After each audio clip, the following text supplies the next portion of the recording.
Now, the COVID-19 pandemic has had some unprecedented effects on how we live, work, and even play.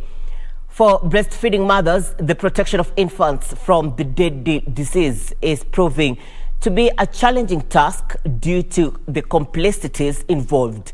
Jackie Wambere with the details of how some mothers are throwing caution to the wind, choosing to be guided by instinct and basic hygiene when balancing between personal care and breastfeeding.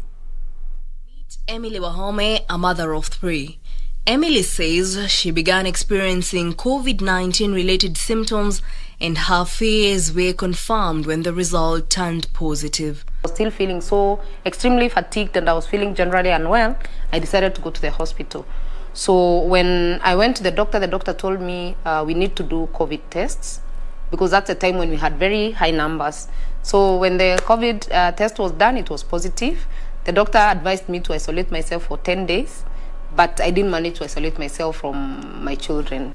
At the time, she was breastfeeding. It was very scary because I knew that if I continue breastfeeding, I would expose my baby to COVID-19. For Emily, the management of her COVID-19 status and the care for her baby was lessened by her expertise in nutrition. We do not want to expose your child to the COVID, but at the same time, we know the benefits of breast milk.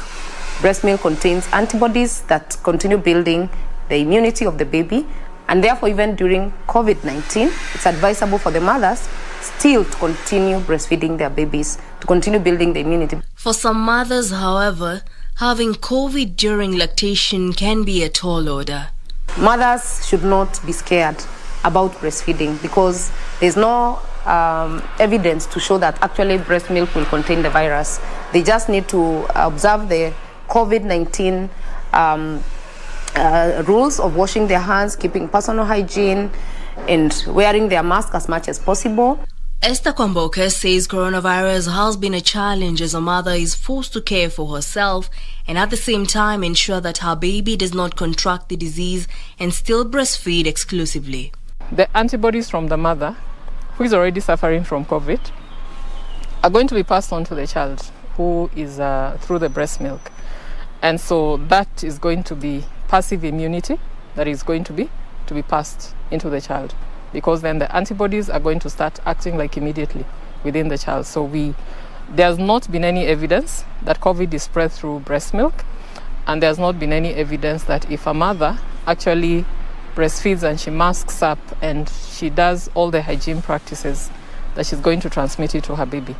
Emily says a healthy support system comes in handy during such difficult times.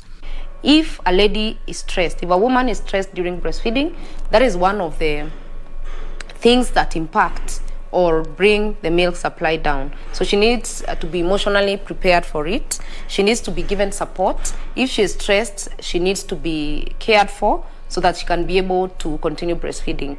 Postpartum depression most of the time occurs when ladies do not get enough support.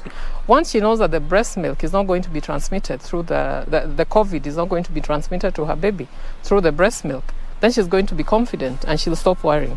Once she knows that the antibodies in her body are actually going to be transferred into the baby and it's going to give the child passive immunity, then that is also going to help her gain confidence and stop worrying too much about the baby.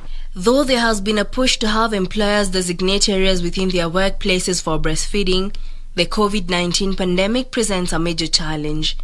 I'd like to appeal to the employers is that this space is very necessary. If we want a productive mother, then we need to make her comfortable.